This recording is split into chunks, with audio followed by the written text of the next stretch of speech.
This is Jennifer Gonzalez welcoming you to episode 117 of the Cult of Pedagogy podcast. In this episode, we are digging into rubrics, specifically 5 changes you can make so your rubrics work better.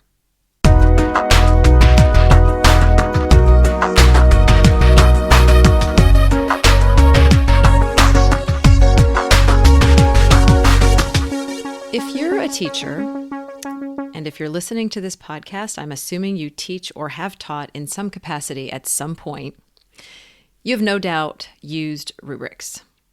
These charts tell students how they will be evaluated on a given task, and although they are probably most common in English language arts classes, they can and should be used in any content area where an assignment can't be graded with a simple score that measures correct answers. But as common as they are, their effectiveness really runs the gamut. I've seen rubrics that are perfectly clear in how they outline expectations for an assignment, offering guidance to students about how to approach a task and valuable information about what to do differently the next time around. I have also seen some that are incredibly convoluted and hard to follow, others that include way too much subjective criteria, and others that pack in so much that I suspect most students never bother to read them.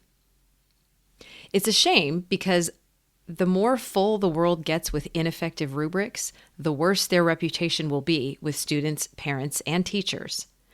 We need to shift that trend so that better, more effective rubrics become the norm rather than the exception. I've been meaning to do a post and podcast on this topic for a while, just digging into some best practices with rubric design. But before I got to it, I was contacted by Mark Wise, a New Jersey school administrator who has spent years working with teachers on their craft. Mark had noticed the same inconsistencies with rubrics that I had, and wanted to share some of the guidelines he had developed for rubric creation with his staff.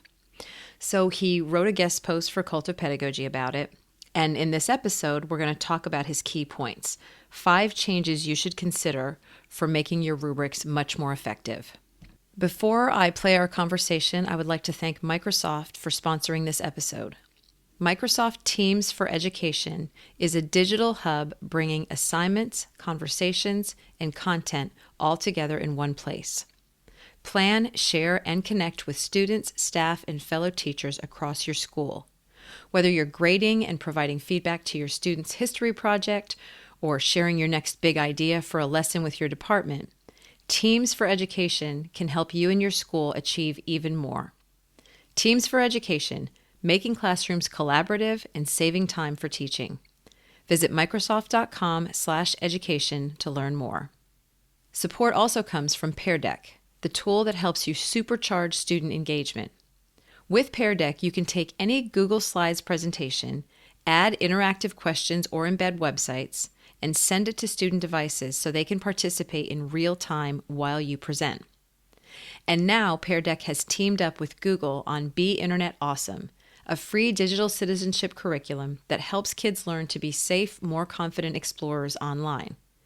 Pear Deck educators worked with Google to create interactive presentations that accompany the lessons from Be Internet Awesome. Each one gives teachers a simple way to introduce a concept related to digital literacy. And because they're editable, they're easy to tailor to your student's grade level. The basic version of Pear Deck is free, but my listeners can now get a complimentary 60-day trial of Pear Deck Premium with no credit card required. This will give you access to features like the teacher dashboard, personalized takeaways, and more. To learn more, head to peardeck.com/cultofpedagogy. The Cult of Pedagogy podcast is part of the Education Podcast Network. The EPN family now includes 27 different podcasts, and each one is focused on education. Check out all of the EPN podcasts at edupodcastnetwork.com. Now here's my conversation with Mark Wise about 5 ways to improve your rubrics. Mark Wise, welcome to the Cult of Pedagogy podcast. Thank you, Jennifer. We are going to talk about rubrics. And so before we do, why don't you just tell my listeners a little bit about who you are and what is your interest in rubrics?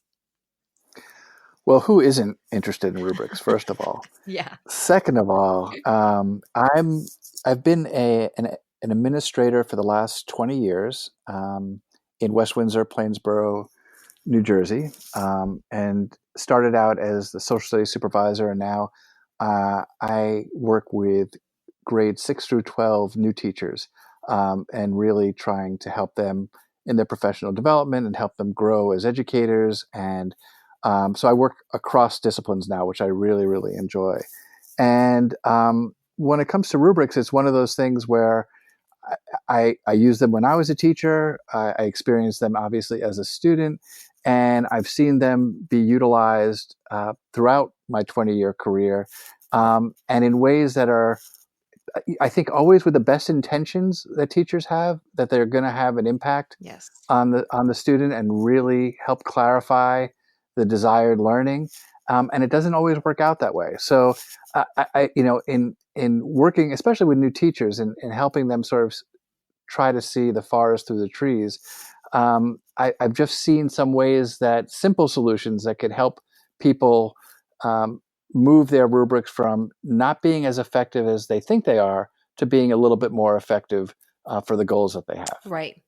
And it was great that you reached out to me because this is something I've been wanting to sort of tackle for a long time, and this gave me an opportunity to sort of do a deep dive with you. So we are going to just kind of go through these 5 different suggestions, and sort of talk about the problems that each one addresses. And so the hope is that teachers listening will find at least one thing that they can look at their own rubrics and say, oh yeah, that thing right there, that is something that I'm not doing and I could be, and it's going to make my rubric better.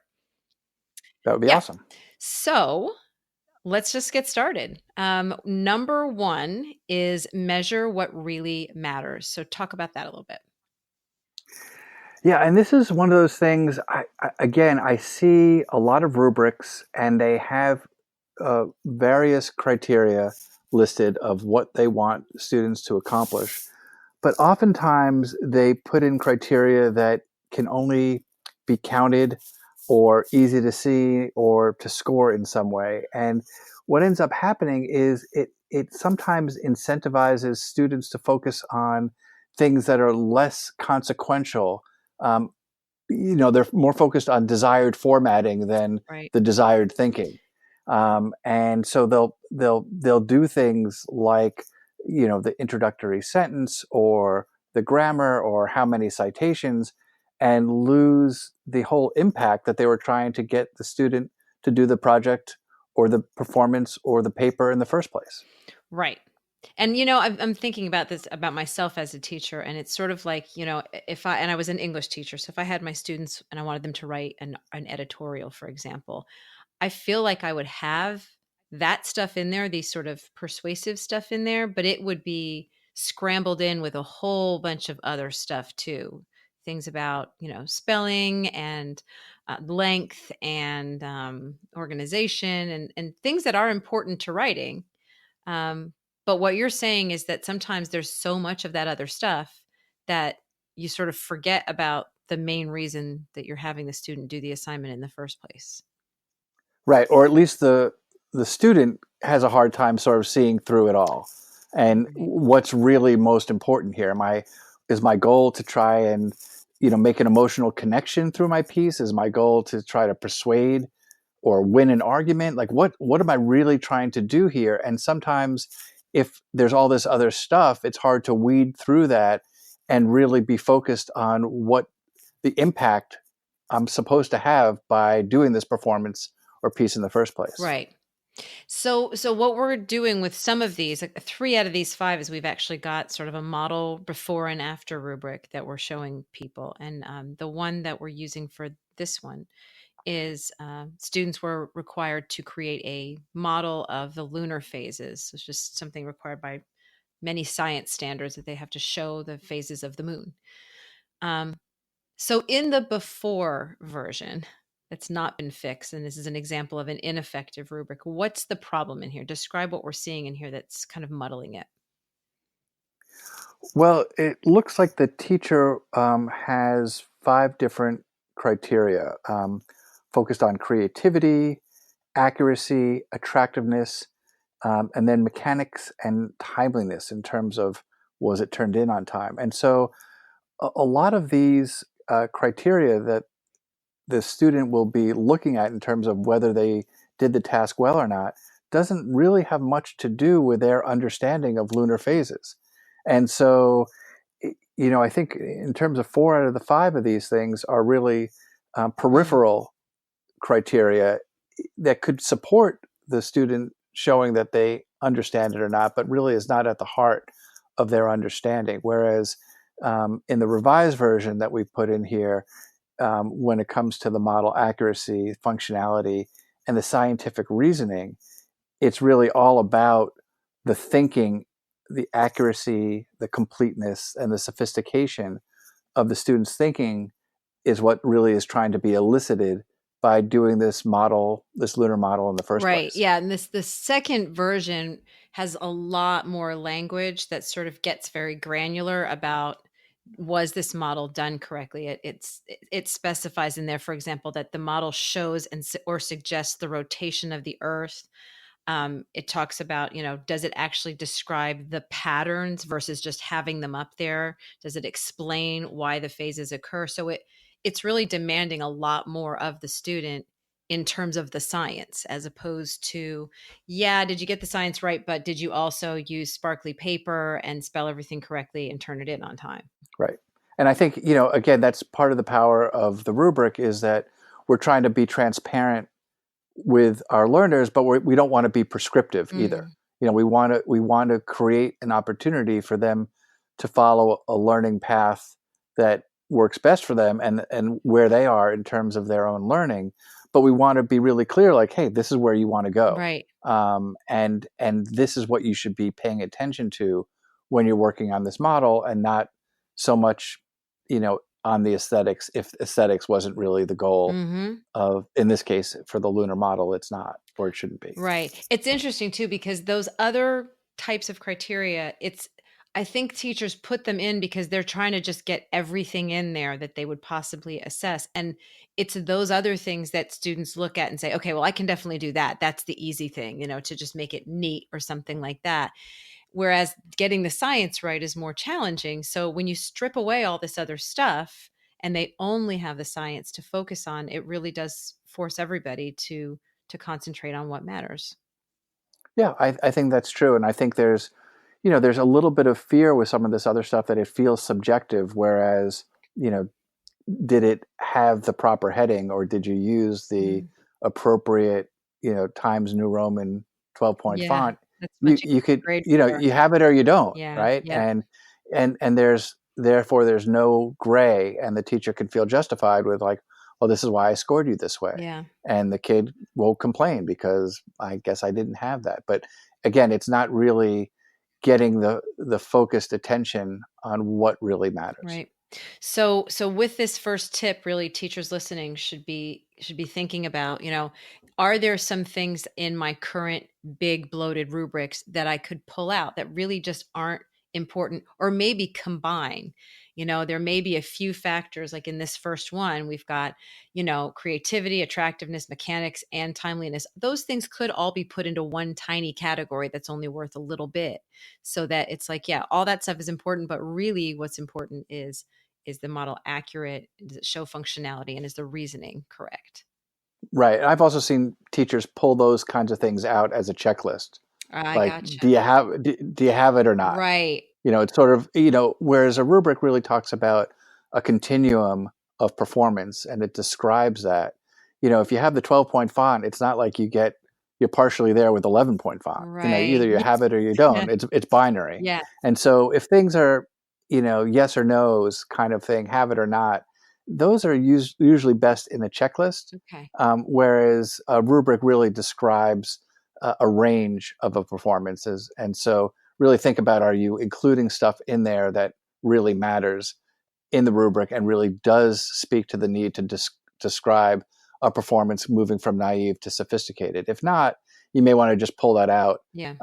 and have X number of points. Like, do you have it or not? Yes. Okay. Gotcha. And I'm glad you mentioned the whole idea of a checklist because some people listening are right now picturing a 4 column, fully developed analytic rubric. And other people, especially if they have been following my work for a couple of years, might already be using what we call the single point rubric, which only has one descriptor of criteria, and it doesn't have the 4 different levels. And so really this principle could be applied either way, whether it's that you Yep. are, Yep. it's really what is the criteria that you're describing? Is it a lot of different things, or is it really the stuff that's most important? Okay. Exactly. So then number 2 is really kind of continuing the same conversation, which is weigh the criteria appropriately. Yeah. So this is, again, sometimes we get stuck by thinking if we have a certain number of criteria, they have to be weighed equally. Right. Just because, I have 5 criteria, I have to have them each worth 20%, or I Right. have 4 criteria, they each have to be worth 25%. And we get to decide. We have a lot of power Mhm. as teachers, and one of those things is, how much each one weighs, and it really depends on what you value or what you think the kids should be expected to do with this particular piece, and you want to sort of honor the work that the kids are doing with the weight of the different criteria. So to make sure that yes, this is really what's most important, and therefore it should be worth the largest percent, or these 2 criteria are the most important. They should be equal, but worth the largest amount, maybe 50%. Right. We can manipulate the scoring or the weighing in many different ways, but we really want to signal through our weight of this matters more than this, Yeah. and that could change over time. Your weight for certain things can change as they start to become more familiar with the skill or more accomplished with the concept. If you're going to repeat these same criteria, you could change the weight over Mhm. time, but just by adjusting it, it signals sort of your value of the different criteria for the kind of thinking that you want from the Right. students. So the example that we used was we pulled that same lunar phases um, rubric, where what we had originally done was we had the 3 areas: accuracy, functionality, and reasoning, and we added one more category to that, assuming that the teacher wanted to give some points for just general mechanics. Is it correct? Is it, can you read it? Does it not have any mistakes in it? In the first example, though, that teacher took that mechanics grade and made that 25%, so that you've got the other 3 criteria and then that one, and each one is worth 25% of the grade. So you end up with a kid who might be rock solid on the science, not so much on the mechanics. They could end up with a C on the project. Right. Which again is not really indicative of the learning. Right. And it gives a false read. Yes. Uh, Conversely, you could have some kids who rock that stuff and who Mhm. don't really get the thinking, Right. and their grade could be inflated because they're able to do all the checklisty stuff Exactly. well, and it somewhat disguises their lack of understanding. Absolutely. So talk about how we fix that. Well, I think we tried to in the second example that the model accuracy, functionality, and reasoning, the 3 different criteria that we felt was most important, would be worth 30% each, or a total of 90%. Mm. So mechanics, or the stuff that the teacher was still interested in making sure that the craftsmanship and the grammar and that the neatness and all that kind of stuff that is important, but it doesn't outweigh the other stuff that's Mhm. really much more important in terms of the student demonstrating their understanding. Right. And so that was just assigned 10% of the grade. So it could Correct. hurt a little, but not much. And 90% of that score is really devoted all to the science. So it's a simple shift, really. Teachers can take existing rubrics and just make changes to how they're sort of assigning points or percentages. Right. Right. Okay. So the third one is check your math. Right. What's up with that one? Well, first of all, I wanted to do a little shout out to the Beastie Boys, "Check Your Head," but this is "Check Your Math." And in this case, again, I see this all the time, where typically on the 4-point rubrics, where the 4 is sort of reserved for your A plus or Hmm. exceeding expectation, and the 3 is where the teacher expects most of the kids to be. That's sort of the proficient range. Hmm. Um, and so, what ends up happening though, if the teacher doesn't adjust the scale, if a student was to score in the 3 range or the meets expectation range for all the different criteria, by default, 3 out of 4 is a 75. And so what ends up happening is either a kid gets penalized by this unfair grading system where they're really being hurt by getting a C when they met expectations, or the teacher looks at that and say, "Oh, this kid did a great job. They got a C. I better change some of my scoring." And so they end up giving them more feedback on the 4 or exceeds expectations in order to get the grade that they want. Yeah. And so either way, they either kids get either unfair grading or dishonest feedback, and either one isn't really great for the learner. Right.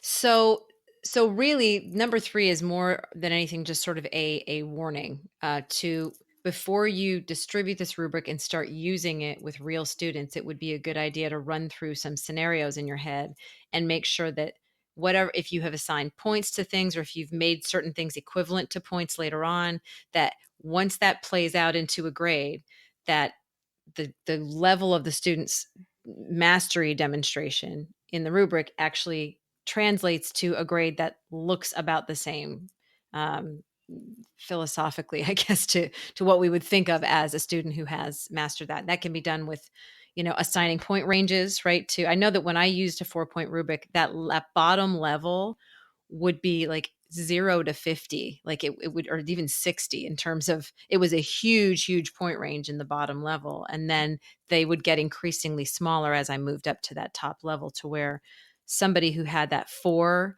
would be earning something in like the 92 to 100 range or something like that. Yeah, I think it really, and I talk with teachers all the time about this, that if you looked at one of your columns exclusively vertically, Mm-hmm. um, and said, okay, let's say a kid was performing exclusively in the 3 column Mm-hmm. and all those things. So in your head, what is that grade? And you just have to make sure that whatever that grade is aligns to your scoring. Yes. So if in your head, wow, a kid does all those things, that's sort of a, B plus A minus. Well, then your range should be, somewhere in the 8 to 9 range, or it should be, if you want to get funky with, decimals, a 3.5 to 3.75 or Mm-hmm. something like that, where if a kid was proficient in that vertical column, that the grade would then match what that expectation was, Right. and that there's not a disconnect. Take it down one, like let's say that the 2, that sort of approaches. Well, Mm-hmm. if a kid got a 2 out of 4 for all that stuff, that's failure. That's a 50. Exactly right. If that translated to straight up points and percentages, then that would not work. Yeah. Yep. So, and there, I mean, and I believe those point ranges should be communicated to students ahead of time with the rubric. That shouldn't be a surprise later Yeah. on. And there are so Yep. many different rubric styles that I used to put point ranges on my rubrics so that they would know. Because I think a lot of kids don't know what you do with a 3 or a 4. Like, what does that actually look like? Right. And in your post, we're going to go ahead and link to another post that I had that just is about how to actually convert rubric scores to grades, because I've gotten that question a lot from a lot of people. I think people are curious about other teachers' processes, so I share Hmm. the process that I recommend in that too. Great. Okay. So, number 4 is can do rubrics versus can't do rubrics. Um, Clever wordplay. Yes. And what that really is talking about is a lot of our rubrics, without us, I think, even realizing it, um, contains a lot of language around deficiency. Mhm. Other than the 4th column or the exemplar column, everything else is sort of less than, Yeah. somewhat, mostly, lacking, Mhm. insufficient, inadequate, and it's all different degrees of what the kid isn't doing Mhm. versus, and I use the example here of the swim chart versus what they can do in the affirmative, and just sort of talking about, the great example is, going from, uh, the tadpole to the seal. Uh, Someone who could put their head in water and blow bubbles for 15 seconds to the swimmer who's able to, tread water for 5 minutes and swim the length of the pool using a variety of different strokes. I mean, it, you would not say to the tadpole, you can't swim, Right. or this is what you can't do. But Right. it's really clear about, hey, you're on the progress and on a progression to eventually swim in the deep end without a lifeguard watching you or your parent worrying about you, and you could do it on your own. And so it's really clear in terms of it's a clear goal for the student of what they want to achieve, and it also says to them it's a step, and you're Yeah. here right now, but it doesn't mean that you'll always be here. Right. And it talks about what they can do. And so one of the things I find with rubrics is that kids tend to get them twice, once at the start of the project, Mm-hmm. and then again at the end of the project when there's a grade attached. And so at that point the feedback isn't very helpful. Yeah. And so when there's language that's somewhat or mostly or lacking, it's really confusing and fuzzy to kids. But if it's written in what they're able to do, they're able to say, okay, well, I'm here now. Yes. And they could then either self assess or peer assess or with teacher, what do I need to do to move up one? Oh, Yes. I see. This is what I have to do. I mean, just like the new swimmer doesn't ask the lifeguard every single time, what do I have to do to go from tadpole to seahorse? It's clear. I know I need to do this. And so Yeah. I've accomplished this, and now I can move on. And now I have to swim the width of the pool. I can now put my energies towards that. And I think that there's rubrics out there that do that, and it's really hard to do, I think, for teachers, because we know we just sort of know what it doesn't look like, Yeah. versus what sort of approaching or developing or beginning does look like. But it's so helpful if we're able to put that kind of language in the affirmative, and we were able to use the rubric during the project so that they're really able to see where they are and see what they need to do in order to improve. Yes.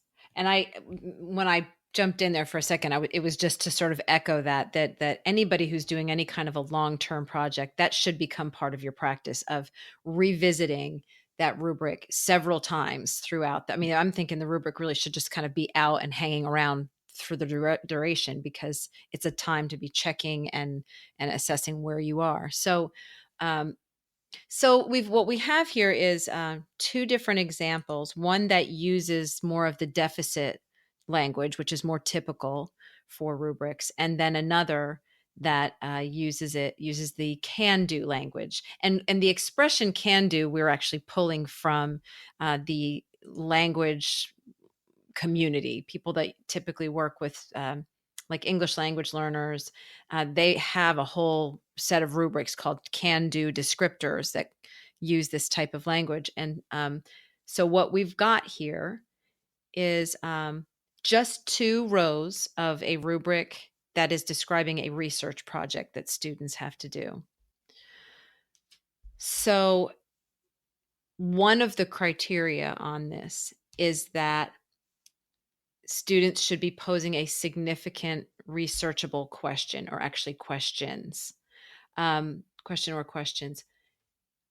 In the beginning stage, basically the 1 level or the lowest level, a typical rubric might say that the student fails to pose a researchable question on a local, regional, or global issue, and or doesn't explain its significance. So what we're saying is they didn't pose a question and they didn't explain its significance. So what is the can do version of that? So the can-do version of that would the student is able to pose a broad question on a local or regional issue with reference to the global community.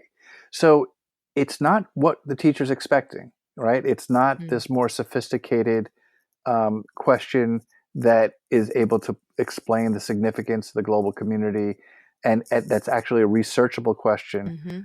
But it says, like, okay, right now it's a broad question, but you're able to do that, but what do you need to do to move it, to hone it, to be a researchable question, Right. to be a question that is worth digging into, that you can try and surface some really interesting information or insight about, as opposed to something that's either too broad, that's not very researchable, or too narrow that you could Google it and then find out the answer in two Yeah. seconds. So I think it talks about the again, sort of the degrees of sophistication that the student is as a person who could develop a researchable Mm-hmm. question.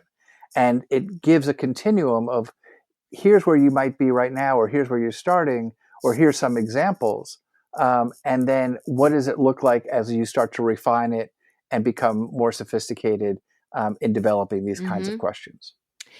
It's funny because I would imagine that someone who is trying to develop a can-do style rubric, it would take some work to, you'd have to be thinking about what does it look like when somebody is at the very beginning of the right track, you know? Right, or at the very very beginning of what a sixth grader Y- would look like, or whatever or the senior or whoever is in front of you, or the kinds of kids that you have. And I think that transitions us a little bit to the last thing, which is models, models, Mhm. models, and that I find that the biggest bang for your buck, if there's one thing that if teachers could change, it would be this.